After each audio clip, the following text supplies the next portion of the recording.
And we are back. What's up, guys? Fuel Up Podcast. What episode is it? Did you check? 54. There you go. I knew it there, but okay. We just want to introduce someone to you. It's my good friend. We go way back, actually. Way back. Introduce yourself to camera number 2. Tell them who you are and what you are doing here. Hey guys, my name is Roberto. Most people have been calling me Berto since early years of high school. I'm one of the co-founders of Manmade. Along with my 3 business partners, we started this venture about a year ago now, and we're out making quality essentials for men in a very minimal way, putting all our effort into the quality of the garment and the functionality of it rather than the fashion and other bells and whistles. So basically, no BS, simple, and basically what guys need on a day-to-day basis to start their day strong. So guys, like he said, Man-Made is the company, right? Yep.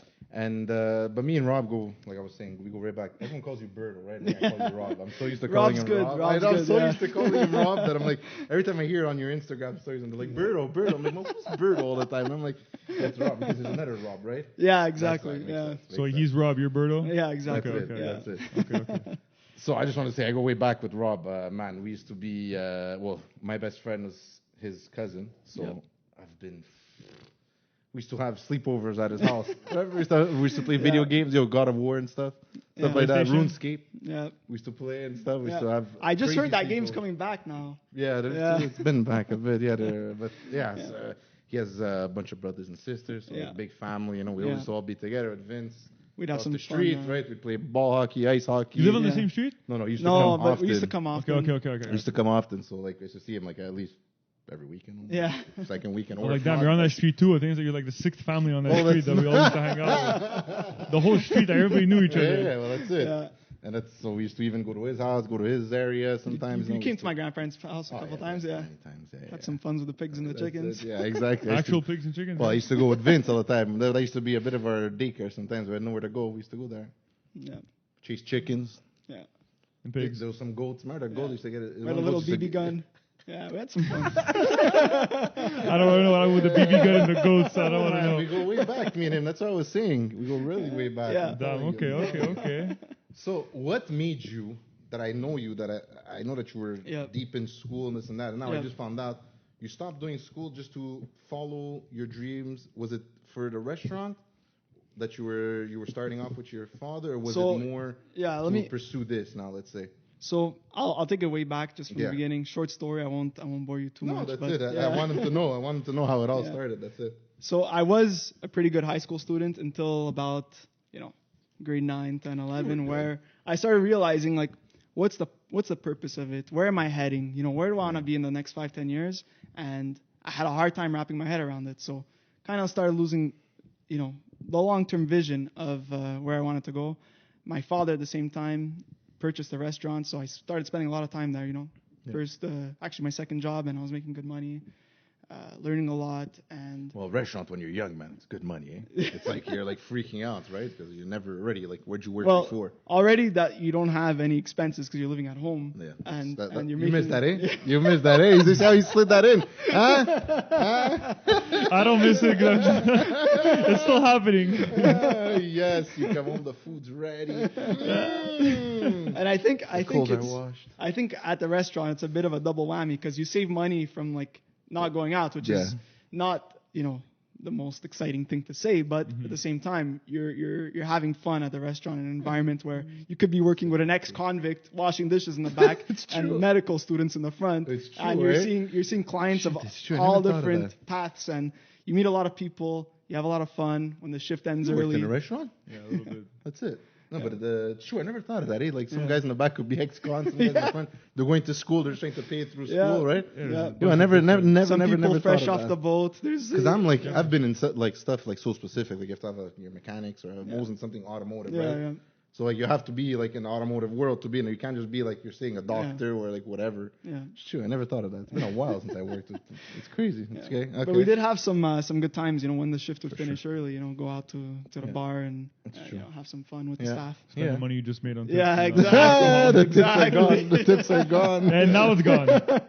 Exactly. So I did do a bit of college, half a semester, if you want to call it a bit of college. Okay. And then I kind of made a decision to invest my life savings at the time, as soon as I turned 18, into a second restaurant with my family. Did that for a year, then realized, my priorities are going to be more than, living 24/7 in a restaurant. Mm-hmm. So let me just quit the restaurant business, go back to school. I had no idea what I wanted to do. So I said, let me do something that's going to be useful. I went into business, got my accounting degree, got my CPA, just kept my head down for 5 years to get it done as fast as possible. And I landed a job at a firm, EY. It's a big firm. Yeah. And it kind of felt like, looking back now, a continuation of school a bit, Mm-hmm. You get a lot of discipline, teamwork, working with, clients. People you don't want to work with. Yeah. Walking you up. No. All the guys are great. I'm just kidding. That was fast.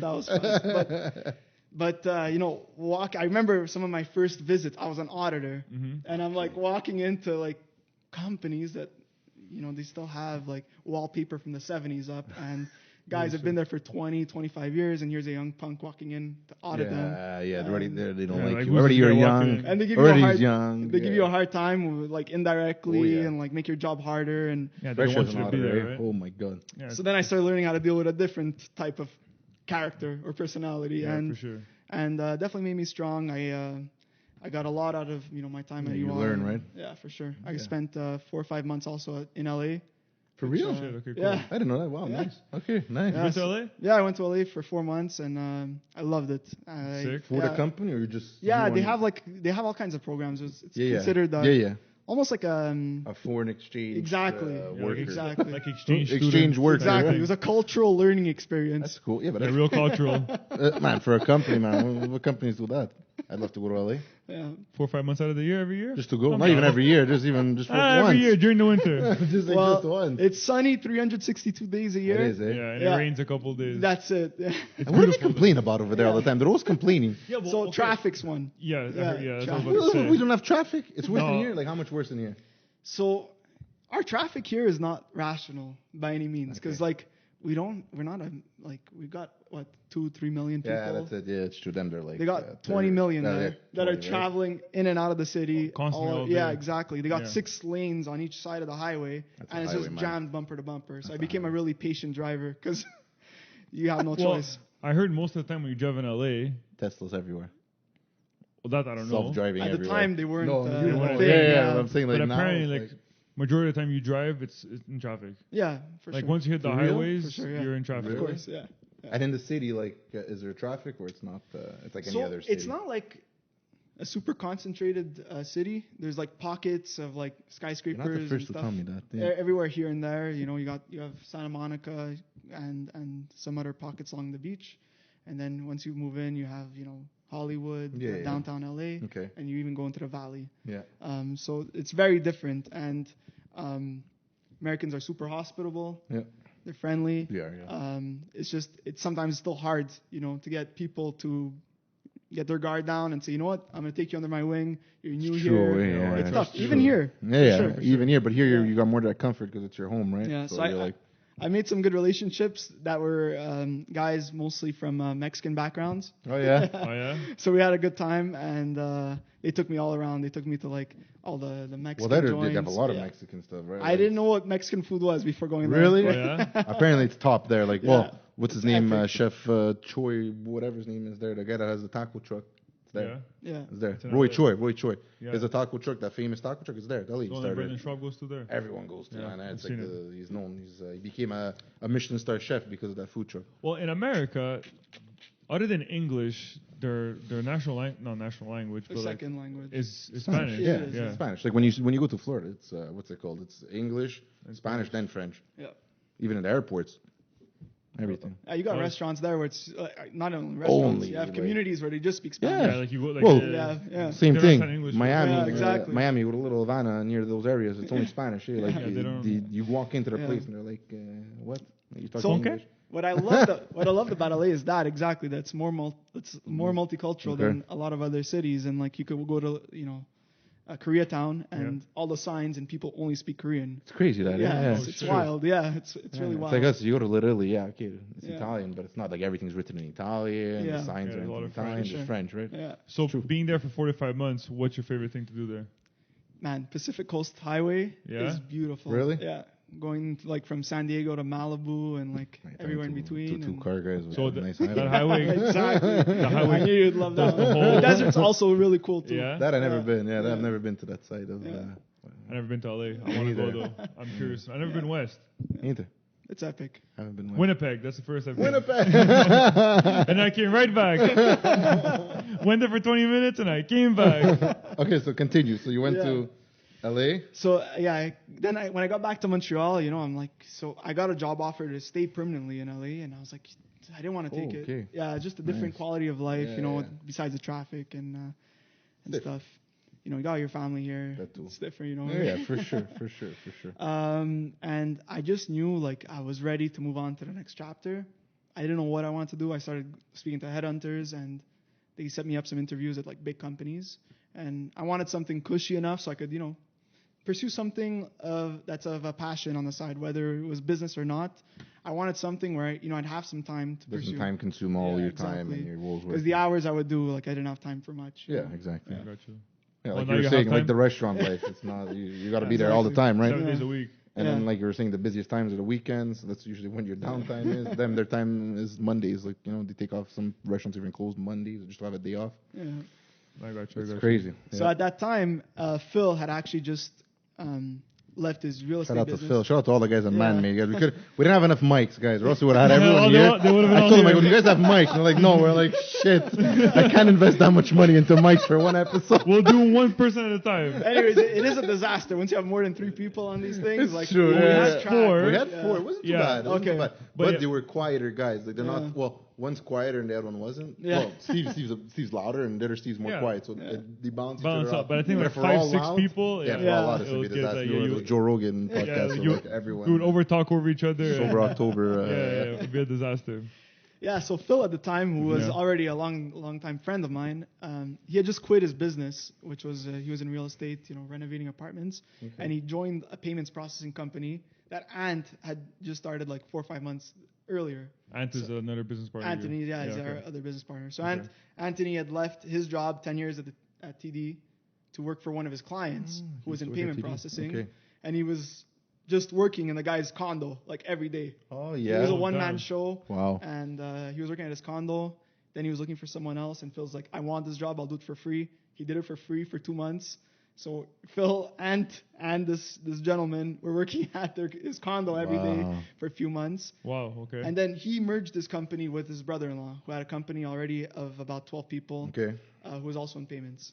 Okay. So they were working out of this office, and then an opportunity came up for an e-commerce merchant, and I was at EY looking, for opportunities that were outside of audit, just to expand my skill set and experience. And I didn't even understand what it was. I just took it. I said, I'll learn. Yeah, I'll learn. Yeah, you got it was a bookkeeping Sometimes job. you got to do that. It was a bookkeeping job. Okay. And trust me, I don't like bookkeeping or taxes, but I'm like, I was going to say, like taxes. Like, wasn't it almost the same thing? I'm like, but e-commerce interested me a lot. So let me get in. Let me see if I could learn something from this guy. And make a relationship, see where life will take me, Yeah, you have to take chances, right? Yeah, so I took a pay cut at the time to go work for this guy, and I learned a lot.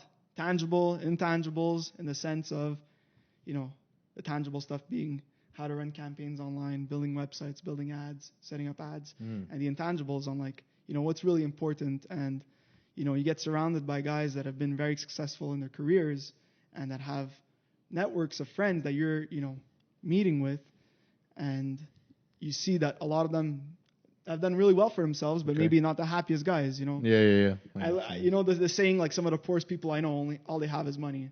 Yeah, exactly. So, I know that's a good saying. Yeah, wow. Okay. So like where they have families, but they're never there for their family, or they're drinking all day long, or things like that, and they're not fulfilled. No, exactly. I got you. Exactly. Even though they could charter themselves flights wherever they want and stuff like that. I've seen it. Look, I've heard just it. because you're rich doesn't mean you're happy. Unfortunately, that's what it is. But I know there's a saying out there that like I'd rather be crying in my Ferrari than happy in a Civic. I'm completely against that one. I don't agree with it. I don't know about that. I'd rather be happy. And I'm a car guy. Of course. Why would I feel like shit and drive a Ferrari? No, for sure. But some people find. But some people, that's it's that void that they want to fill that's up, you know? exactly. Yeah. Okay. So I worked with him for about 7-8 months, and it was about a time where me, Ant, and Phil saw ourselves. We were in an inner circle with these guys. We were learning a lot. We'd go out to dinners. Our weekends, we'd be there. We'd do whatever, for these guys. We'd go pick up their lunches. Just to, we were learning so much. So the company grew from like 15 employees to 60 real fast because they just kept acquiring other companies, and we saw ourselves being put more and more and more into a box and less involved into the really interesting stuff that we were part of since the beginning. So, we were asking ourselves, where do we go from here? Do we stick it out? We know these guys will take care of us regardless. They're really, they're guys with integrity and reputation, and we know they'll do the right thing. It's just, do we want to stick this out, or do we want to start our own thing? So we took the decision. We started our own thing. We left off on great relationships. So the way in payments works is it's kind of like insurance brokers, if you will. Okay. They had a big firm, and we became like a smaller firm that still sent them business. Okay. Yeah. Okay. And that was Risk PMT. Yeah. Oh, okay. That was Risk PMT. Yeah, okay. Exactly. So we were basically acquiring payment processing for online merchants that couldn't fit the box of Shopify, Square, Stripe, or that wanted something a bit more tailored or custom. Okay. Yeah. Interesting. See that. So wow. we did that for a few years. It's still running, but on its last legs right now, Risk PMT. But it's a nice business because you kind of board the business and then you keep making residuals as long as those accounts are open. I got you. Yeah. It's just like runs by itself kind of thing. Well, kind of. Yeah. So not 100%. Yeah. It's a little passive, but not really. Yeah, but at the same time, it's kind of like if you don't nurture it, it's not gonna grow. Exactly. I got you. So what made you want to do your own thing all the time? I feel like it's a reoccurring. You're always like, I just want to do something. Yeah, you don't want to work for people. You think it's because when you started doing the what's it called, the restaurant? It's like your dad was his own thing. So then after you open it with your dad, it's like your own thing. Yeah. So definitely the restaurant was maybe an eye opener of the risk taking and just that too. Yeah, I didn't think of that too. Just taking the risk and just going for it, not regretting not taking the risk type thing. Well, you stopped school, all that stuff, right? So, it's true. But for sure, I guess at that point, it was we were confident that we were four, solid guys that were gonna make sure that whatever it took to get done was gonna get done. Of course. Yeah. And I mean, it's not that I don't like working for others. I just what I need is just a challenge. And for me, it's I dropped a lot of things in the past where. Before learning about entrepreneurship and jumping into it, I was very consumed by video games because I always wanted to, level up. I was very consumed by playing hockey. I always wanted to, so it just this became the game, this became the game. Yeah. Wow. On to the next level, right? It's just, so there's a lot on the line. For sure. And you want to be challenged, there's no reset button. Exactly. Go back to level 1 and you're now you have 0. You restart. Like GTA, you create a new character. It's not just work like that. I got you. Okay. That's true. Interesting. So what basically brought you to that where I basically started following you guys at the beginning where I met all these guys was Prab. Yeah. What did that, what was that? People that don't know what it is. So Prab Universe was our first social media account on Instagram. It was just strictly for social media? It wasn't like a company? So when we were doing Risk PMT, even though we were we started our own business and we'd go to trade shows and everything, it's very much, you're in the banking sector. Right. You're dealing with banks, you're dealing with merchants, and you have to be professional, suit and tie when you go to trade shows. And we wanted to have fun with it. We wanted to see this is our entrepreneurship journey. Let's document it.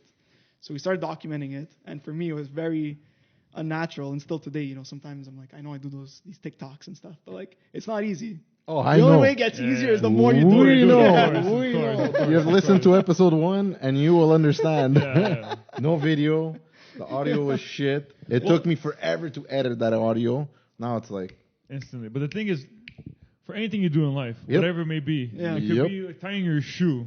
The more times you do it, you'll just get better at doing it, right? Sure. So if you do 500 TikToks, at the 500th one, you have to be good. Yeah. If you're not good at it, there's a problem. Or at least comfortable, or comfortable. Because it's definitely one thing that I find, when you do these things, or even when we had some people over, we make a video with them, to do a little publicity or whatever. Yeah. I find like at the beginning, I was like, hey, what's up? Like, you're always like a bit. Yeah, it's awkward. Now I'm like, okay, whatever, just do it. I don't care. Like, it's just. Well, even people like that vlog and stuff right on YouTube. Like they always say like at the beginning. Think of it walking in the street. Think now we're in a closed area, right? Or whatever. You're in your offices and you guys are doing those things. Now you're walking. Well, you guys do it sometimes. Yeah, you guys walk in the street a lot. Ants are pretty wild. It's true. Last time, yeah. That's it. So it takes a lot, man. So we all kind of lift each other up when we need to be lifted and you see that, yeah. And encourage each other to step outside of our comfort zones when we need it also. Mm-hmm. So for sure, a big part I think of the obstacle of getting out on social media is what are people going to think? And the faster you can say, you know what, if someone's judging me and it's negative, well, it's because there's something else that maybe they're doing it to make themselves feel better. Who knows? Who cares? It's not that's not the type of energy you need in your life anyways. So just move past it. Don't even think about it. And that's it. Yeah.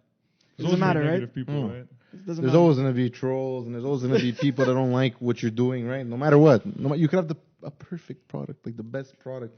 Like some cars, right? They're perfect, but you'll always find a little thing that you're like, and someone's going to complain about it. Or even like the iPhone, right? Like, it's the perfect phone, but people still complain about it. For sure. And we're complaining, but like 10 years ago, we had a computer, a camera, a video camera, another laptop, another speakers, this 5 and that. Different things, a school bag filled with shit, and now it's all right here, and we're still complaining. See, like it's just people just complain, right? Yeah, that's it's in our nature to complain. It's human nature. That's what it is. But the prop guys, it's the same guys. We're the same 4 guys. Same 4 guys, right? From Manmade, right? It's the same. Yeah. So you guys started off with that, okay? Because I remember that's when I really started to follow them, was with the prop accounts. You guys were doing some funny stuff. And we couldn't just do the business because it's how much you want to talk about being in transactions. It's pretty much boring. Like we're doing transactions today. It's like it's every day, right? Yeah. So this merchant. It's true. It's true. Yeah. It's true. So it definitely was almost like practice for all our social media we're doing today. And at the same time, it's true. When COVID hit, that's when we saw the opportunity. Are any of you guys in marketing? So I learned a lot of the online paid marketing, so running paid campaigns from that gentleman I worked for. Okay, so you did, that's where you got your back, because you guys are very good. I'm saying with your content marketing, and your content and so stuff the content marketing is something we just I Prab Universe was the practice. Okay, so it's just off the top of your heads, and you guys are just going with it, right? Yeah, exactly. Okay, well, because it's very good. It's like I thought someone majored in that or something. No, honestly, no, you guys are very good. We're all finance guys. Like Rob was working at the bank before, Ant was working at the bank, Phil was in real estate and also worked at the bank, and I was an auditor. So that balance sheet must be fucking perfect. Yeah, we're on our finance. A couple of dollars off. These guys are at their necks at each other. Right? Who did it? Show me the receipt. Recalculate everything. Oh yeah. So why did you guys choose men's undergarments? Or is that the right term? Because I'm never sure what's the proper. So before getting into that, I'll explain why we even left the payments business. Yeah. True story. Yeah, exactly. Why would you? Yeah, exactly. So when COVID happened, there was 10 years of e-commerce growth that happened in the span of 3 months. Mm-hmm. So we saw our merchants really take off, and we also been noticing over the years, even with Prab Universe, the trend towards men wanting to take better care of themselves, physically and mentally. For sure now more than before. Yeah, exactly. When we were younger, it's true. So those trends kind of led us to saying, let's start our own brand. We want to do it. We want to, be the face of a brand that we could be, stand behind and be proud of, and do this for the next 50 years. And we rented a chalet. So you guys knew that you were fed up, not fed up, but you guys were done with that banking sort of. Yeah, we just didn't know what we were gonna do. Okay, so but you guys knew that you wanted something completely different. Like you didn't think it was gonna be. We wanted to do something in e-commerce, out of the box, right? Out of the box. Make drive some change to that people would appreciate and see what we could do. Okay. So we rented a chalet for 3 days. We just went there with whiteboards, laptops, whatever, and made a. I like the way they just sat down and. Mine is like Wolf of Wall Street shit. Like the way they act, it's good though. It's very good. So we went there and just listed a bunch of ideas, and it was just some shit, open diarrhea, forum, some of the worst ideas verbal ever. Diarrhea. Yeah, some of the worst ideas ever, and one of them was men's underwear. But if you want to hear some of the worst ideas, Please. Do it yourself permanent tattoo kit. We'd mail it to you, the needle, little stencil, plug it in, and are you serious? That's hilarious. And then we were thinking, how many lawsuits did you guys have? Well, we were thinking, we're going to cause a problem, right? Because people have really shit tattoos. So we'll send them a do-it-yourself tattoo removal kit, too. Oh, my God. So they keep rotating. Anyways, we had some pretty funny ideas. God, that's hilarious. We had a good time, but we came back to Montreal. We kept shortlisting the ideas. We got down to like 4. One of them was like a toothbrush. One of them was chlorophyll. I don't know if you guys ever tried chlorophyll in your water. I know what it is, it's amazing. Never tried. I never had it, but I know what it is. Never tried. It's amazing. And there was the toothbrush. There was that. There was watch brand silicone watches, because a lot of us were wearing the stainless ones, and we get irritated. And then there was the underwear. Well, it was basics. So, because I personally had a lot of issues making sure I didn't have socks with holes, underwears that fit properly, that weren't saggy, and T-shirts that didn't get shrunk in the dryer. Yeah. And I knew it was a problem that a lot of guys had. And it was just something we're like, okay, what are we going to do? We don't know apparel. We can't do ideas. So we're really trying to force the other ideas that we felt we're going to be more comfortable with. But we just underwear was the thing. We realized that Ant would go commando whenever he could. Rob was just wearing like the same boxer brief he's been wearing since 13, just because he didn't want to take a chance on anything else. And try something else. Yeah. And Phil was wearing like Kirkland or Gildan, whatever he could come across. Like, just restock it every month. Who cares if they go whatever out? Works, just don't break your head. And for me, like even if I would find something that was half decent, trying to find that pair again was a challenge. That's true. So you go back to Costco and it's not the same stock. You go back to Winners, it's this different thing every week. Yeah. And it's like, it's true. Huh? Even that's a good point. Yeah, and it's like it was hard. That's why they're all mixed up. Yeah, me too. They're all different colors, different I hate them. Shapes, fits, sizes, bands, colors, whatever it may be. Yeah. And I didn't look at fabrics and stuff. I'm just like, okay, it kind of feels nice. Yeah, like whatever. Yeah, you just touch it. Yeah, like I wouldn't even look at the little. There's a picture on the top of the box, right? Yeah, that shows you the design. See how cut. Yeah. I didn't look at that. You get home, you have some that are really short. Sometimes you're like, it's a box. It looks like a box, and they're like freaking short little ones. I have those. They're still in my drawer. They're like, I haven't touched them because they're like booty shorts. Like, you just go give those to your grandfather. When you buy a pair of underwears, when you get home and you open the box, you try them on. That initial try on is like, am I keeping these or they bring back of the thing? Yeah, because they're final sales. So that's it. You can't bring them back. True. Here's my open box of underwear. The person or the guy at the things be like, it's true. But I can't take this back. You walk into these big department stores, all the boxes are open. Yeah, because people want to feel them and touch them, right? Well, not only that, I went to Winners like 2 weeks ago, and I was trying to understand why are people opening these boxes. I asked one of the clerks, and he said, people don't like certain colors. So, like, if a box comes with, like, 3 or 4 colors... all the grays and stuff. Yeah. They don't want the pink polka dot ones, but they want the good deal. They'll swap it into another box and replace it. Wow. So... I have to shop differently, man. It's definitely a broken process, you know? Jesus. Yeah. Okay.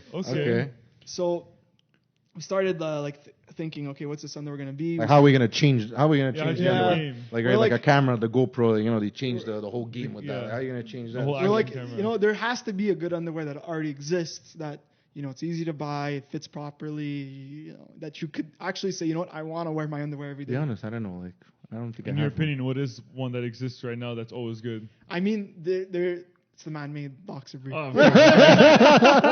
hold on. Before this, hold on. A year? No, it's been a year, right? He's still gonna say Manmade. Come on.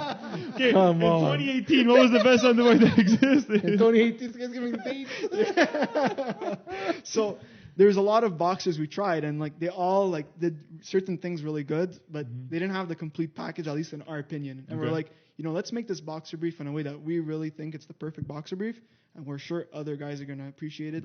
It might not satisfy everyone's taste, but we know online you can reach pretty much the exact person you wanna reach. I would show you guys, but it's not that. But I'm wearing them right now. I'm telling you guys. So we ordered a shit ton of underwear from all different brands from across the world, and there was $40 pairs, $50 pairs, $60 pairs, and we just started saying, this one I like the band, this one I like the stitching, this one I like that it's seamless on the sides. There's little things about every single one that you just take, and you're like, oh shit, this guy did that. So we couldn't go the Alibaba route and just white label some random product that's already being made in China or whatever. Should people do that, right? They just take something on Alibaba and slap their logo on it. Yeah, it's ours. Or drop shipping and stuff. Okay. You know, there's those two business so you guys models. really said, I'm going to start it off from scratch. If we're going to fix this problem, we're going to fix it right. Or else forget it. Yeah, right? exactly. Okay. What's the point? Yeah, what's the point? Really, honestly, what's the point? Or else you're going to be just like Kirkland, like you're saying. Right? Yeah, like a generic, like wholesaler type of business, like, like distributor or whatever. For sure. And like we had no idea what we were getting into. Fabrics and designing clothes. So how did you guys we're not fashionistas here. How did you guys learn all that stuff? Like how did that? Literally, the first month or two, we were just trying to speak to people in the industry with experience. We would literally walk to Chabanel, we'd drive to Chabanel, walk down the street, walk into buildings, knock on doors, try to speak to people, and we didn't get much. We didn't get much information. Like the best. I would think like the best. Some guys were really nice. We got some good knowledge, but the thing is, these guys get bombarded every single day with another person with a dream that wants to start an apparel brand and crack the fashion industry. And they've been doing this like 40 years. And it's just like every day to get people at the door. Yeah. Man, but still, it's different. It's hard. Like I find like if you don't have anyone to like. Guide you. Yeah, like especially like you were saying, like we did find a few people that definitely helped us. There was a gentleman out of Toronto that came, and he was a product sourcer. So he basically takes your requirements, goes speaks to factories, and tries to find he's you like your middleman type of thing. He has connections and relationships. He knows what's good. Because the first battle is understanding like what's the fabric specs. That's it. Like how do you get that you guys don't come from that background? How were you guys saying? Like, how did you guys finally like just say, okay, this is that material that I'm choosing? Is it because you just through testing and all? So at first we thought we knew what we were ordering, and then like throughout the process you're learning, you're learning more and more and more, and you have to keep tweaking. That's why it took us. This is not what I ordered. That's why it took us. This feels like sandpaper. 10 months of development just on the product because it's just we didn't know what we were getting into. You don't know what you don't know. Yeah, right. True. I got you. Yeah. True. Yeah. That's a good way to put it.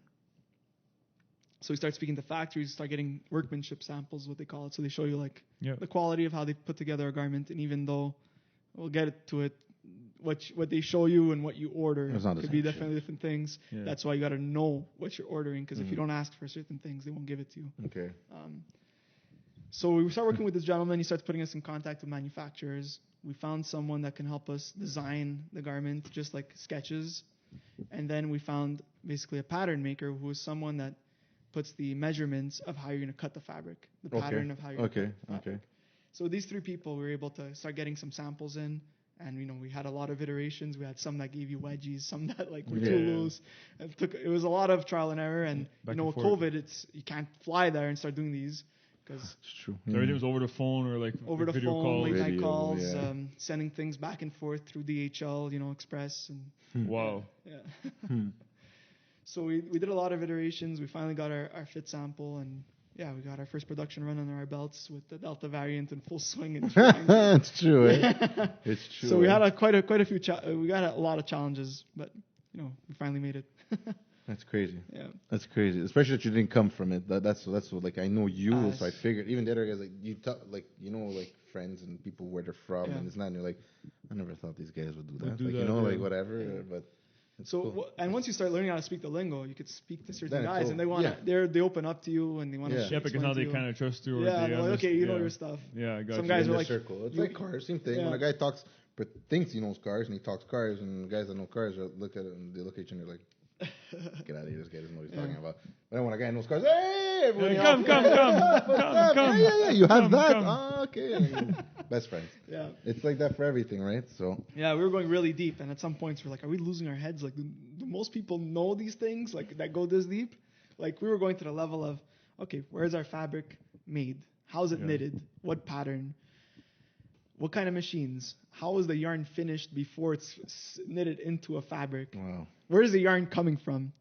And we're just like. But even for you as the person running the company, right? Even though the end user doesn't really notice these things or even want to know, for you as the person running the company, it's kind of important to know, like the machine, the ins and outs. whatever it may be. Yes. So most times we're like saying, are we losing our minds? But then some days we're like, guys, did you know that 70% of the world's cotton comes from out of an area in China that there's a genocide currently Are you serious? I didn't know that. So there's I don't know if I'm pronouncing this right, Xinjiang province, which is a western province of China that's bordering a lot of the Arabic countries. Okay. Where there's a lot of Muslim Chinese. And there's forced labor. They're putting them in camps, right? Yeah, exactly. There's concentration camps. They put the men to forced labor, which is basically slavery. And 70% of a huge percent. Yeah, Nike pulled out all their manufacturing out of it. I was going to say, man, okay. H&M did as well, but then they kind of went back on it because their business was going to tank. They're not. Their business model is shaped. They're not expensive clothing. They're like, we didn't want to do things that were just like, okay, what's the lowest price you can do it for? Even though a lot of businesses work that way. It shows, honestly, it shows because most people just, okay, what's the cheapest thing? Well, okay, this band is cheaper now. Okay, well, whatever, I'll just get the cheaper one. Like, just make money. Sure. To cut your bottom line, right? Obviously, exactly. At the end of the day, you are a business. You got to make money. Well, let's say for Nike and stuff. Yeah, they pulled out of this place, but like you said, they went back. Why? Well, we had to get creative on like how can we make the best quality underwear without like the bells and whistles. What does that mean? Flashy waistbands or waistbands that have certain placements of the logo. So, like in the back. For example, Lululemon will have their logo in a very specific part of the band and it's always there. So when you're doing the band is basically rolls and rolls of waistband. Yeah. So for them to get it always in the perfect spot, there's a lot more waste. So for us, the pattern isn't always centered or off center or whatever. So that's where you cut costs. Yeah, with less waste. It's more sustainable. Okay, so them to get it perfect every time, they waste more. They're always using the same. Yeah, they're always using the same roll, but they're not perfectly placed when they make it, right? Yeah, so they have to make it that it's at the right spot every time. They have to cut the excess. Exactly. Wow. So then you throw it. There's a lot of shit to think about, man. Yeah, well, that's it. That's what. Sure. That's, wow. The extra tags, a lot of brands put little tag like along a stitch with their logo on it. True, you guys don't have that, eh? You guys have it printed in the back, It's right? a screen print. Which is the best thing. When I best thing. I'm like, this is... It doesn't itch. Best thing. Yeah. I hate that usually. I know. This is the best...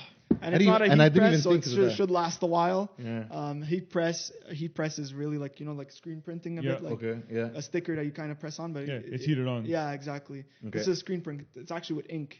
Yes, I've seen it. You go like this. Exactly. Another time, and then it's done. Did you ever see that? It's like it's literally a screen T-shirts with do your it like logo. That too. You could there's T-shirts. Yeah. You see them, they pull the paint again, and lift it, it's over. It's pretty cool. Pretty cool. It's like a big like a net type of thing. Yeah. Okay, I've seen it. It's pretty cool. So we did a lot of research on how we can make cost efficient but high quality product. Mm-hmm. Okay. And like how many models of underwear did you have? Let's say like this is coming more towards the end. I'm saying obviously not all of them because you must have like a bunch. But I'm saying like what were you like a 3 and like you were saying like okay it's between these 3 or was it like a bunch or was it just it was always the same. It was always the same design. It was always the same design. You guys always had. Okay. We just kept going for that design. We're like we need the pouch in the front. And we need the seamless around. What is that pouch in the front? So for people that didn't purchase it and you get better there's a lot of high quality men's underwear that pride themselves on having a pouch, and a lot of them use, for example, a mesh. What it does is it keeps your package in place so that it's not flopping around. But we found it to be a bit irritating or strangling, almost like having a tag behind, right? It's like a bathing suit. Exactly. And by pouch, you mean the one that overlaps on the side, right? Yeah, exactly. It's kind of like you have to open it, put your boys in, and then like... I got you, Put your boys in. Yeah. Okay. Yeah. And then there's some like... There's terrible ones. There's some Like there's some that have... The ones with the button in the front. The old ones that split down the middle. Oh, yeah. With the button in the front. I never like the buttons in the front. I hated that shit. It feels like I'm wearing a pair of pants. Oh, my God. They're baggy. And then a pair of pants on top. They're baggy. There's the buttons in the way. I don't like that. Stuff flies out. Yeah. So we had even some that like they have double pouches. And what that is you have literally a hole for Richard, and then you have another hole for the twins. For Tom and Jerry. It looks like what was those things? Like oh my God. There's 2 holes. Are you serious? Like how practical is that? You know, like you have to like. You're gonna start. One switches hole or something happens after you start getting do construction work. There's some pretty wild things out there. I have a question for you. Yeah. When you go like in the higher end stuff, okay, the majority of the it's a pouch, correct? In the front, is that what it's called? Yeah. Okay. Majority of these underwear use what kind of design on the higher end stuff? Some of them don't have a pouch at all. Zero. No, it's just closed. It's just they get a super luxurious fabric. Some of them throw cashmere in there, just I guess for the sake of saying it's cashmere. Yeah.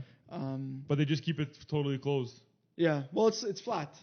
It's flat, or maybe It's a about bit of having extra like space. a pouch. It's just like shorts, let's say. I understand. Yeah. So something we learned recently, BSTL. We knew this was a problem, but we didn't know there was an Urban Dictionary term for it. I was about to say, BSTL? what the hell? BSTL, ball stuck to leg. 100%, yo. Okay. So the pouch makes sure you have no BSTL, and it's a little more cool. You. All right. You're talking, and I'm thinking, I'm wearing them now, so I'm like, okay, I'm moving, I'm doing all kinds of stuff. I'm like, that makes sense. There's no BSTL here. No BSTL confirmed. No BSTL. After 41 minutes of sitting down, there's no BSTL. So you really just had that one model. Yeah. That you guys like, this is the one. I know this one. Just so fine tune it, right? We wanted to build it all on function, right? But like practical function. You know, you can make underwear that's super functional. It's gotta look nice too, though. For sure. It does. That's what's nice about them. For sure. What made you go with the all black look? Like we're just drilling him with questions. We're like, so we did a lot of market research. Actually, rewinding a bit, before even starting, you know, Manmade, even knowing we were gonna call ourselves Manmade, we did a test brand. So we did a Larry's brand. It was called Larry's, and we ran Facebook ads. We got like 100 leads. People were willing to like buy, and like it was a page that like once you tried to like buy, it was broken. We'd say we're not taking sales, and then we'd call these people. So we called 100 people across Canada, and we're like, hey, what really attracted you to this product? What's wrong with your current product? What are you wearing? Like, basically just speaking to 100 people, understanding what they go through, what they want. What are the main problems? Exactly. We asked them what colors. And they also black. 80% of the boxer brief market is black. So we said, are we really going to go break our heads for 20% of the market that's probably like, that 20% probably has... There's the accounting. You see? You see? So we're like... Well, I like black. I'll take black, but it was dark. Like, I don't want white and stuff like that. I never liked white. It was those dark colors, like black, gray, dark blue. That's what, you know those packs? They come in packs. Those are the classics. Yeah, that's what I would always buy. And like, even white, I was like, I never liked white. So we're like, that 20%, out of this 20%, how many of the guys want more like dark neutral worth colors? It, having different colors, having different patterns and everything. We're going to have to raise our costs and everything, and like have more SKUs, more inventory, more management. Stick to the block. Yeah, we're like, let's make it super minimal, super easy. And if, you know, in the future, there's really a demand to have a navy blue or a dark gray. You can even do just a band. Keep everything black, just a band. Some people like that. Because some people like show it a bit, you know, whatever. Some people like that. It's true. So black is. We're also like 80%. We use that mindset also, so we could sell it at a price point that's less than our competition in terms of the same quality. So a lot of guys are selling it between $30 and $42 Canadian a pair. Okay. And you know what? They discount Black Friday. Yeah. Boxing Day, even the Queen's birthday. Any sort of, they can. Move inventory. Exactly. And I hated that about underwear. Like, why do I have to wait an extra 2 months for Boxing Day? I always wait for that. I always have to wait for that. It doesn't make sense. You know, you go to Apple, you're not waiting for Boxing Day for Apple. You need a phone, you go get your phone. No. Yeah. And you wait. Never have special. And you wait. That's what I say. You wait, and there's no special. Exactly. We'll give you a pair of AirPods. That's about it. It's literally about it. It happens once a year for 1 month. You're lucky. Yeah. That you got AirPods. That's it, yeah. So it's a big. I think it's a pretty big hypothesis that we're testing. It's very risky because it's tough to change behavior or like educate behavior. Yeah, true. It's gonna cost a lot. So we'll see. And we'll see how it goes. Yeah, we're thinking of making more like boxes, packs with maybe some limited edition stuff or free gift. Like that's cool. Yeah, for sure. So instead of discounting like crazy and then like, trying to make more patterns and stuff to get you to buy more. No, well, that's it. The product basically speaks for itself, I'd say. No, for sure. You know what I mean? They're fantastic. Thanks. Yeah, honestly, I'd like to give you a review that, compared to other... I haven't really tried too many other pairs of underwears. Yeah, like you said, you stick to the same ones all the time, right? Yeah, I stick to Calvin Klein. You find what you like. Me too. I've always liked. Yeah, before when you walked in, I told you the same thing. That's basically what I've always. But the same problem that you were saying last time, when you go back to the store, you never find the same ones you bought last time. Yeah, you have to find a different. Like before I ordered yours, maybe a month ago. Well, you guys dropped one September. October 30th. No, sorry, August 30th. August 30th. It's a long day. So I bought a pack a month before your thing dropped, And when I went, I was looking for a specific kind, and I didn't find anything. Yeah. I ended up buying a blue with gray and one black. Yeah. But I don't like those other colors, you know? But then when I ordered yours and I got them, I'm like, fuck, man, these are really like. But you should have opened it and switched it like you were saying. Yeah. Now he's pissed. Yeah, no, like, fuck, I I do should not endorse that behavior at the stores. You're gonna see Joe at every store now, doing whatever you want. But also, I'm picky when it comes to underwear because I wear a lot of like dress pants and like pants that like they're slim fit, whatever whatever it may be. And when you wear like super baggy, not baggy underwears, but like stuff that doesn't fit properly, all day, 10 hours a day, it's long, like sitting down on a desk or whatever it may be, or moving in out of cars or whatever it is. For sure. So I wear yours I have 2 pairs now. I will get more. Yeah. But I try to wear them as much as possible, and they're appreciate it. On my day-to-day. Me, honestly, the thing that I love about it is that I've always had thick thighs. I always had the problem with them touching. Oh, yeah, and like chafing. They get ruined too, right? They always get ruined, or they get annoying, right? Or they end up hurting you or whatever, or like they build like the cotton balls, you know what I'm talking about? Yeah. And I find with your product, you guys' product, they don't move, they don't slide up or down.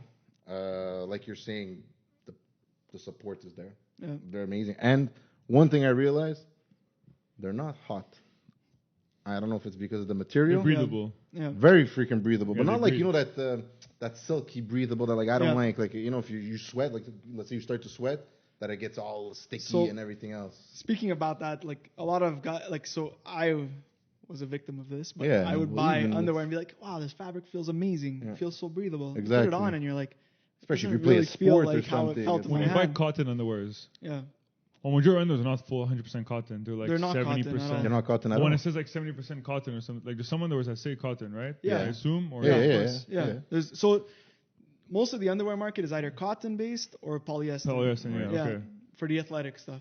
Yeah, But- polyester is like that, more like this. That's what I was the talking type. about. Like That's that what I'm feel, you're talking like, about. wow, this feels It feels amazing. good, But then yeah. once you wear them It's for a full shit. day, It's you're like, plastic. They burn. They set to Remember burn. those like after. Nike? I'm sure they still make it. I haven't bought it in a long time, but like those Nike dry fit T-shirts. Yeah. Is that polyester? Definitely. Yeah, okay. I don't like this. Yeah. Imagine that on your. No, it was But not that's good, it. no. They're not even that breathable.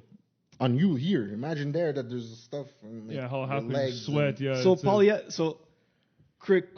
Yeah. Yeah. Go. Cotton versus polyester. This is the journey, right? Of the man. Figuring it out. The underwear journey. You know, Yeah. you wear the cotton ones, you're not happy because you end up chafing. You know what else I hate about that? Which you guys think is amazing, that when I put them on, let's say you wear them, the next day or whatever, they're not freaking loose. Or like when you wake up, in the morning, they're not like loose and hanging and like cotton. That's the worst, right? That's It's cotton. stretch, Cotton right? fits you good once or twice. Once or you know? twice, Then it exactly. stretches. Then it's Yeah. over. Then you have to wash them and like hope that they shrink a bit because they're It's also like joggers, right? If you buy cotton joggers, more times you wash them. True. At Yeah. the bottom where the anklet is, they become like. Yeah. they become loose. Yeah. Yeah, that's Versus what I love about it. polyester, it'll last you like years and years and years.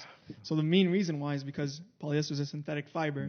They literally shoot this thing out of like a shower head. I've seen that. I've and seen it. they could do it for miles and miles if And they never wanted stop. to. Yeah, it's and crazy. It's strong. If you It's like ever a seen fishing it. line. Yeah, it looks like. Versus cotton, it's literally cotton balls from the cotton plant. And you gotta And pick they need to pick them, brush them into strands, combine the strands together to make a yarn by twisting them together. So it's pretty delicate. And it's time consuming. Yeah. Well, So that's why it's they still stay very stretched. it's still very affordable as a yarn, like in a fabric. That's why you could get good deals on Okay. cotton, Kirkland, Gildan. So it's all that's cotton why stuff. they would stay stretched out and stuff, right? Yeah. Because they're And that's why they delicate get the balls too. yeah. Okay. So we're using a modal fabric. It's a bit of a hybrid. So it is a natural based fabric, but basically they take a cellulosic extraction out of the beech Look at tree. him, man. Look at him. Say it again. Say it. I tell you twice, man. You have to say it twice. So it's similar to bamboo, and Say it it's a again. cellulosic bamboo. extraction out of the beech tree. It's almost like how to get sap out of trees. Okay. Stick the thing inside. And it comes Okay, yeah, out. they extract the juices. Exactly. Okay. Exactly. So okay. it comes from the beech tree. Okay. They do some processes to it to turn it into basically fiber. It is also it's not a filament like polyester. Okay. But It's synthetic, though, correct? It's not. It's hybrid. It's hybrid because Hybrid, it's taking more on it. the natural side. I got you. The reason why it's good for you is because it absorbs moisture in your junk, which is what you need underwear for. Mm-hmm. If you have moisture just chilling there all day with polyester underwear, you'll have some funky smells. Yeah, you take them off and you're like, woo. You might get some whiteheads on Especially, you know? Especially if you start playing a bit of hockey or something, then you come home, ooh, you don't take a shower right away. Just go command at this point. You put the I've done that after hockey. But if you do a lot of physical labor, or you're really into sports, that's what it's for. Construction and stuff like that too. That's what it's for. How long did it take you to get to this, to knowing that that's what you want to use? Modal? Yeah. We just saw so we bought all the underwear on the market, right? And then we're like, which ones do we like best? We compared all 4 opinions, and some of the similar ones kept coming up, and we're like, what's common about these underwear? The fabric. All of them had modal in it, and we're just like, what is this modal? I learned it from you guys. I learned it from you guys, honestly. You guys kept saying it. There you go. That's why your marketing is very good. I know. Wow. Okay. Yeah. So where were we? We were talking about, so guys go the cotton route first. Yeah. Then they realize, okay, I got to deal with chafing because these cotton ones don't fit me properly. Mm-hmm. They go to polyester route, and you try to. It's a complete disaster. And you're like, hey, which one do I want to deal with? Yeah, exactly. Yeah, it's true. Yeah, it's true. Wow, I learned a lot about underwear today.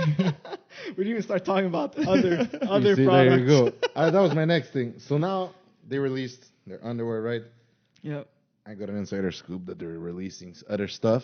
What could you tell them that's coming up? Because we're something, but we're only one thing on this one. The next podcast maybe we'll tell you guys more. But when they're all here at the same time, that's it. One product at a time. So the next product is socks, and the only reason why socks. I like that. The only reason why we like to keep it under wraps until we're really close to basically until we know we have a production run scheduled. Okay. Is because we put a lot of research into all these products that we're developing. So in the long term, we want to get into, even hygienic products, like soaps, deodorants, stuff. But it takes a long time to start learning all these things and speaking to whoever you have to speak to make sure you're then you get into soaps as a whole different other game. Exactly. Now you guys are in a whole different game. Exactly. Wow. I mean, that's really long-term vision. Yeah. We want to provide you have to have that long-term vision. Everything he needs so he starts his day strong. Okay. So socks, we're coming out with 2 styles: crew sock, which is something that's like mid-calf, and a low-cut sock, as we call it. It's basically a no-show for sneakers. So it's, again, everyday products. They're not going to fit on your loafers on Saturday night when you go out. Mm-hmm. In your scarpines. Yeah, in your scarpines. Nah, guys, come on. You can't put them on the suede loafers. It's not going to work. It's not going to work. So we still recommend you buy the ballerina socks for those nights. That's it. This classic. Yeah. So we'll see where we go. I mean, that's it. So keep an eye out, guys, for that product, right? Yeah. Obviously, if it's as good as the underwear, I'm definitely socks. I find even socks, I have issues sometimes. I've never been a small guy, you know that. Yeah. Sometimes I get socks that it's like, okay, they're too loose, that they fall off my foot. You get the turkey neck over here. Yeah. That's it. There's a term for everything, man. So then after you how else do you explain it, We have to come up with terms on the fly. They learn all these things, right, when you're in it. It's just like cars, the same thing. After a year and a half of researching, you learn a lot of shit, man. Well, we're still learning. We just heard about BSTL recently. That, sometimes, they're too tight around, where your toes are. So your toes start to get, a bit, when they fall asleep a bit, if you stay in the same spot. So many things that you don't even realize. You just put them on, you're like, okay, whatever, they're just socks. Yeah. But, when you start getting older, I'm sure these things start to catch up to you, too. Like, the sock's too tight. This, the circulation, right? Some people, I've heard all these things.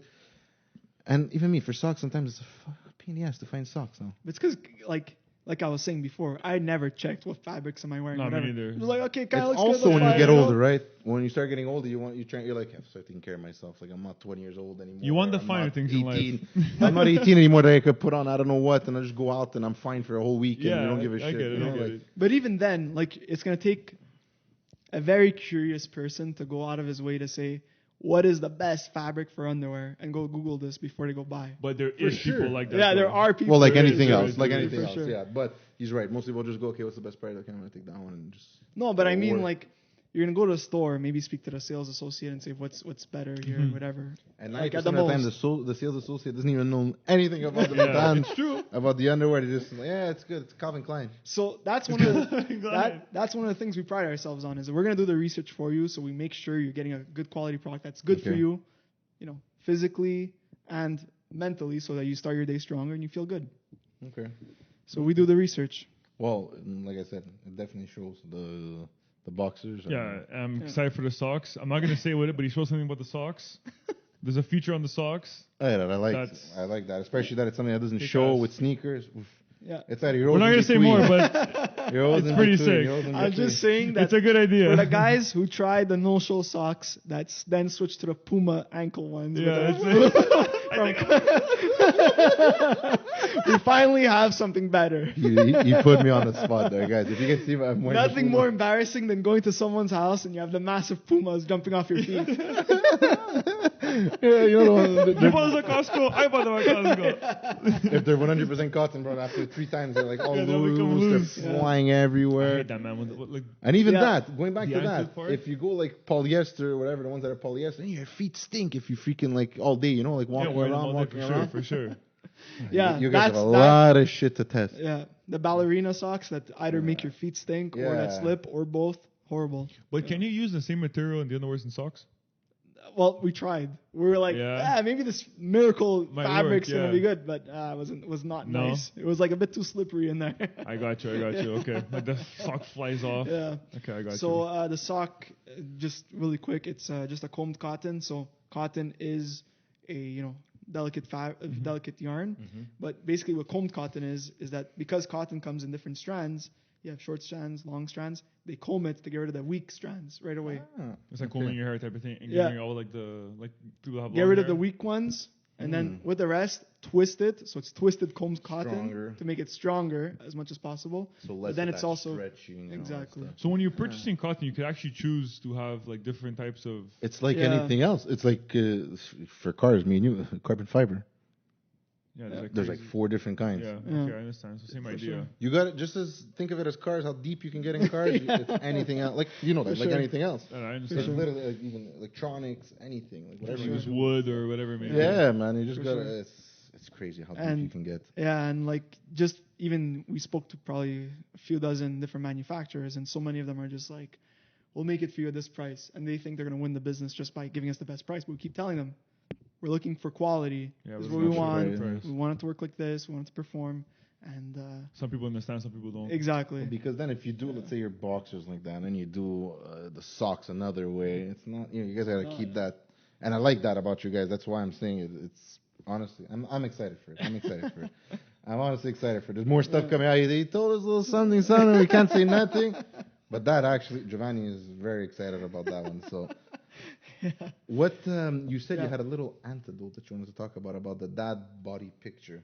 Okay. You had a story about that. Yeah, so there's a lot of firsts for us in this business. Besides the product development, our first photo shoot ever, we had no idea what to do for. Did you guys do that in your headquarters?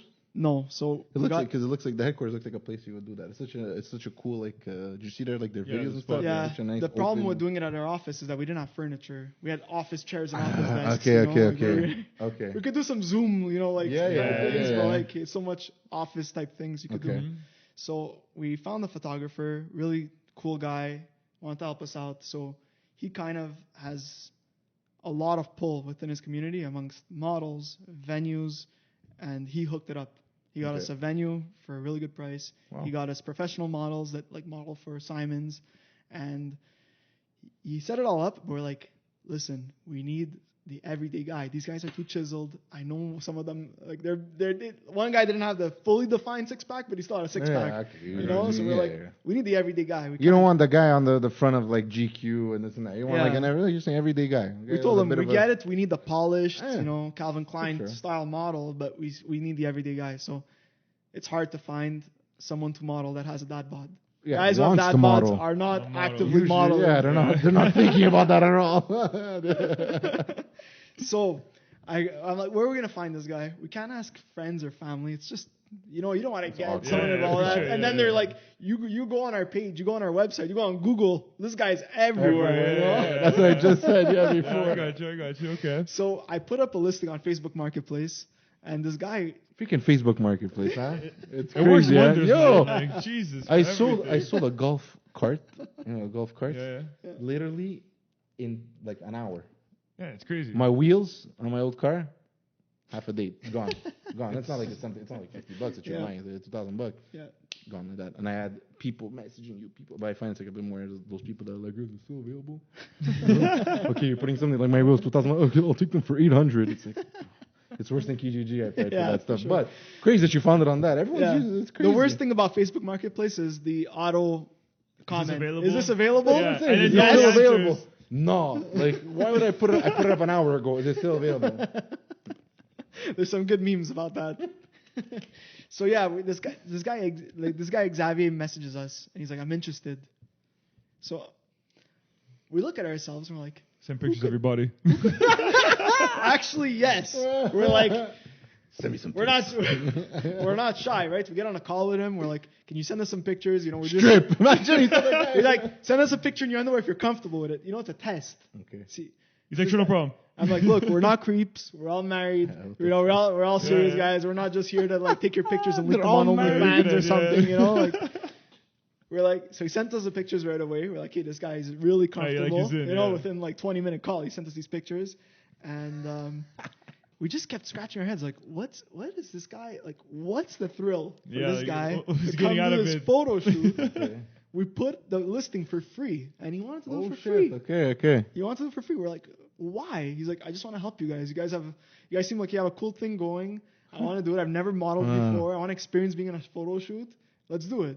Shit, okay. Yeah. Oh. We still ended up making it worth his while. Yeah. You know, why not? Yeah. The way you could, whatever way you could. We do everything we can. Yeah. It's just, we always find that like if someone's willing to do something, you know, out of goodwill rather than for a buck, you're going to get better quality. For sure. You know, 100%. Same thing with influencers and everything, right? Yep. Well, even like us with this podcast game, eh? It's like you like sort of like eat off each other type of thing. Like when we first started, remember, like we didn't know anyone. We didn't know anyone in the podcast. Like, people just like messaging. Now we're all friends with everybody. Everyone knows each other in the podcast, and we all talk to each other, and we're all, you know. I like that about when people do that, when like a community helps each other. Like now, like Rob, you did your thing launch. You're gonna come on the podcast? Yeah, let's do it. I don't have 100,000 followers, obviously. You know what I mean? But why not? If I could get one sale for him, where we can get 1, 2, 3 sales, well, you know, I'll be happy. I'm just happy, like talking. To I know. I just wanted you here because I haven't spoken to him in forever. So I'm like, you know what? It's even a chance for me to catch up. But that too, I know what you mean. It works. It's worth more than money. Yeah, right? Yeah, for sure. Yeah, it's worth more than money. I mean, it's your passion. It's not work, right? Exactly. Yeah. Exactly. So Xavier, he's a father of 6 kids. Wow. Comes to the photo shoot. Crazy. We banged out, I think 1,300 pictures that Holy day. shit. Only 80 of them ended up being like final deliverables, just because, you know, you have to filter through them all. But we got 80 pictures out of it. It was like from 8 a.m. to 9 p.m. full day. Xavier stayed almost the full day. And then he realizes 6 kids. He realizes at like 4 p.m. he's like, holy shit, it's my wife's birthday today. We're like, dude. We're like, dude. What are you doing here? Like, oh my god. So we rushed the last shots, but the last shots were the nastiest shots. Like, They're you guys good? haven't seen them yet. But Are you using them? Yeah, we're gonna use them. Okay. One of them, he's there like with the fridge door open, chugging a gallon of milk, but all over him. I knew it. And there's one of him showering with the underwear on, like literally scrubbing himself with suds. So they should come. This guy was going all in, eh? Yeah, he was all in. Well. And then like we bounced. We told him like, look, we're gonna send something for your wife too. Thank you so much. Next time we're calling you, make sure you don't have any important. There's no birthdays, right? Yeah, come on. There's 6 kids or any of that. Like, we'll just coordinate with your wife. No, every time you do something, ask your wife first. Make sure it's okay. Make sure it's okay. put in a group chat. But he was such a natural, and he's a super nice guy. We speak to him regularly. He's, All this off of a Facebook. Yeah. Of a Facebook market post. Yeah. See that? That's what I'm saying. That's nice. Yeah. Well, it's also because you guys give off that honesty, like that. You know, you're not there to screw anyone over. You guys are honest. You guys are funny. You guys are relatable. Yeah. So I think that helps too, right? You guys are all like that type of person. Yeah, all good vibes happening. Yeah. So I guess you can see even through the videos and what you give out right? is what you're gonna get back, I guess, right? Yeah. That's why I always believe like karma and stuff like that. So you guys are nice. You're gonna get nice people back to you, right? Yeah. And the last thing I wanted to talk about, because I didn't want to pick too much, because I know we're gonna do this again. So I'm like, I don't want to get all the questions in, you know. Yeah. Our classic thing, right, that we always ask everybody: what's your 5 car garage. Anything goes, right, Joe? What are the rules for this? So the rules are 5-car garage. So you have He's taking out his notes. I always tell them now before Joe. Joe, I have to tell them because last time they're coming, they're writing it on the table. Everyone's like buzzing after. If you tell them last second, we want it to be a thing, but now people are like, "Did you tell me before?" So I started telling you before, so they're a bit prepared. So the rule is you have 5 garage doors. Yeah. Okay. You gotta pick 5 cars, your dream cars. Okay. It could be anything in the world. It could be 5 Koenigseggs. It could be 5 LaFerraris. It could be whatever it is. I usually say keep it like. You can say 5 Bugattis, like I said, right? But something like that makes sense, you know. I mean, I think this is gonna be probably the most awkward car lineup you guys have heard. I don't know We've heard about some. It's that. like pretty like okay. Martelli, Steve Martelli. You know Steve Martelli? Yeah, of course. Yeah. Did you play ball? Did you play hockey with him? Actually, I met Steve for the first time in Cuba.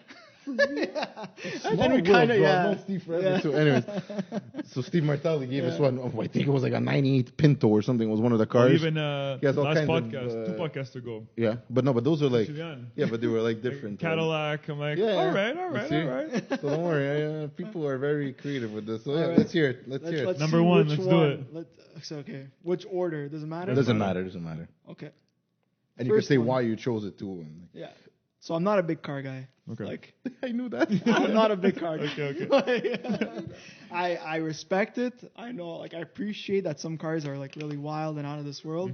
But I don't know. It's just not something, at least right now, that like gets me moving. But he grew up with me and Vince that were Porsche freaks, and so he has a bit in him, you know. Well, I had a motorcycle when I was 18, and then I don't know, at least for now, I don't know, maybe one day I'll get into it. I might come back to you.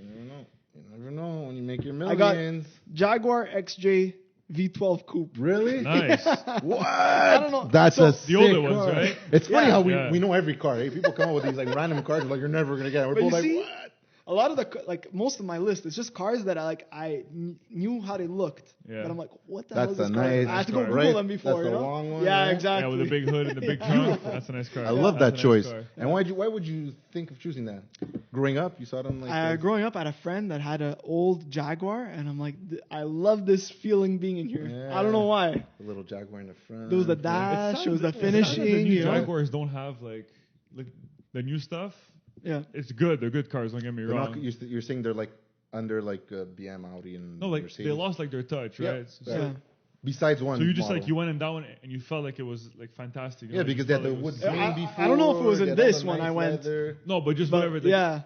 I knew it was like XJ, similar. Yeah, even if it's with the V6 and those years, right? V6, V8, V12, whatever it may be. There's something about being an old school Jaguar. I feel like it feels like you're being in a you're in a Bentley. Yeah. Well, even it felt good. It just felt good being in there. The new ones that are the only one that's good is with the F-Type. No, the long. What's that long one? Portfolio edition. XJL. No, what is it called? XFL. Anyways, oh my God, I'm having a blank. That are good now. Is it XJ? No. I think it's XJL. The big white one that we. Yeah. No, I forgot what it's called. Anyways, okay. Next car. The next car. It is an XJ. It is XJL. Yeah.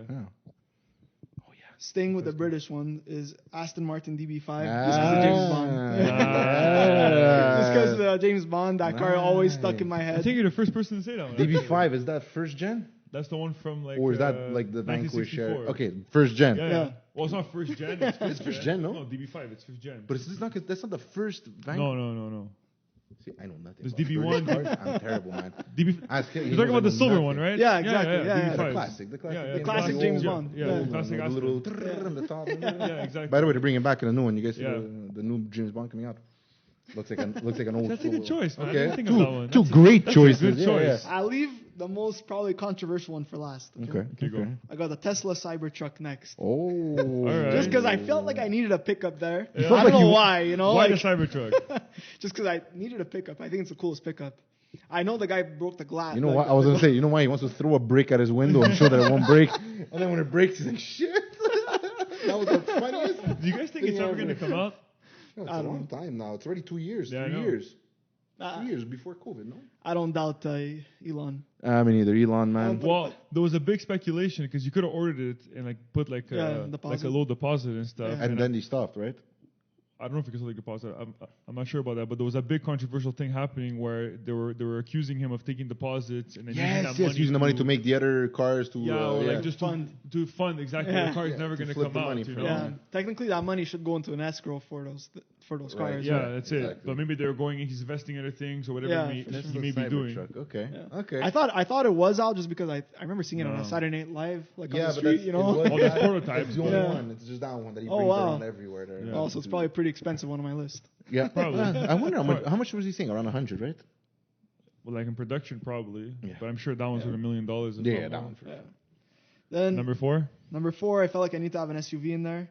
The Bentley Bentayga. Am I saying that right? Yeah, Bentayga. No, you like the British car? Yeah, Bentley. I don't know. It's just okay. Yeah.